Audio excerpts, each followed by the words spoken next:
There are two types of institutions. Some ones are more authoritarian and others focus more on the personal growth.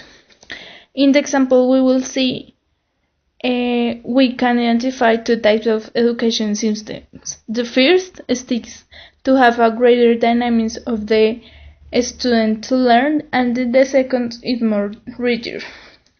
These systems are of Fires and Scott's ideas. That we will talk about, Howard institution is classified as a total institution for the characteristics that it presents to be an internships, its structures, the limits and norms that it has, but in reality this is a reinvented institution, because although there is a type of authority and control on the students are voluntary, they seek the personal growth of the students, they are voluntarily, and authority is symbolic, being a grading institution.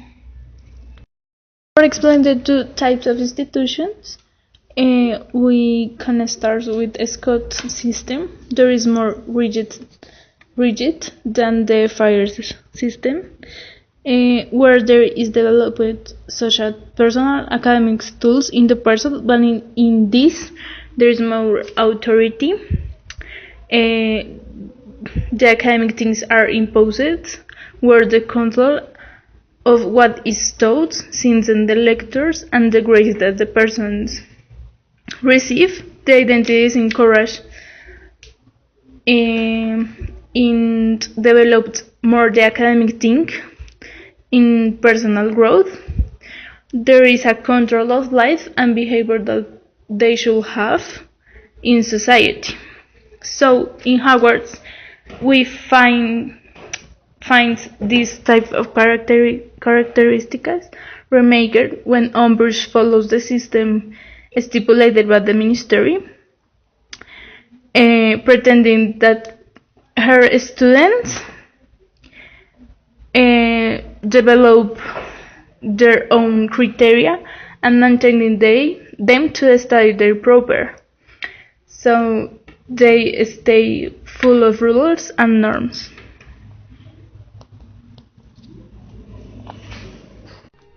Vuestra instrucción previa en esta materia ha sido alarmantemente irregular, pero os complacerá saber que desde ahora seguiréis un curso de magia defensiva estructurado y homologado por el Ministerio. Sí. ¿No hay nada aquí sobre el uso de hechizos defensivos? ¿Hechizos? In the other hand, we find the Fairies system, where is remarkable the Dumbledore's ideas.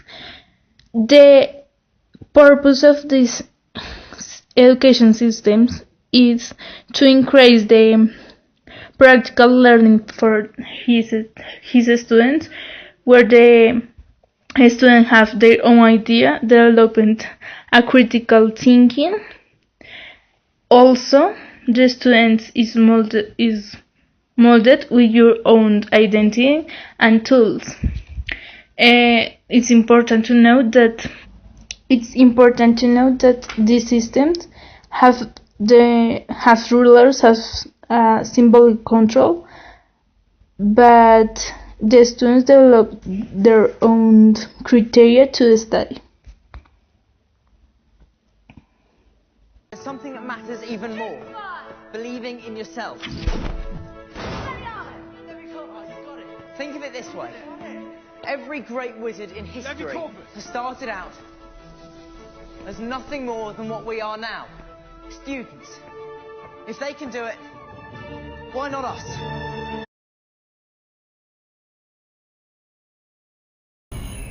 It's a structure designed to defend itself, confining violent felons on the inside, while protecting the rest of us on the outside. Go behind the razor ribbon into the core of this cutting-edge mega maximum security prison and see how this modern fortress takes incarceration to a whole new level of lockdown. We will see an example of the real life.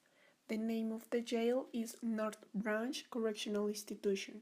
It's a high-tech maximum security prison or Hypermax Prison operated by the Maryland Department of Public Safety and Correctional Service. The prison was constructed using an inverted fortress style of building placement with a master control tower sitting in the middle of a complex that is ringed with housing units and support structures. Airtight security and ultimate control. Not just when maximum security inmates are locked down in cells, but also when they leave those cells for things like meals, exercise, and visitation. Inmates can only preserve their self-identity through internalization and conversion to the staff culture, control almost all the aspects of its members' life. Inside prison, there's a different world. A hunting ground where only the strong survive. The prison has rules, and so do the inmates. An unwritten code of survival by any means. Prison is a place with its own rules. To survive, they're going to have to learn them fast. Controlling hundreds of violent men is a daily challenge. We see a cultural split between the inmates and the staff, also a superviolence. The total institution represents a total attack on the self, and by attacking the self, force conformity with the social order. Have to be certain that there's no way to cut out of these cells.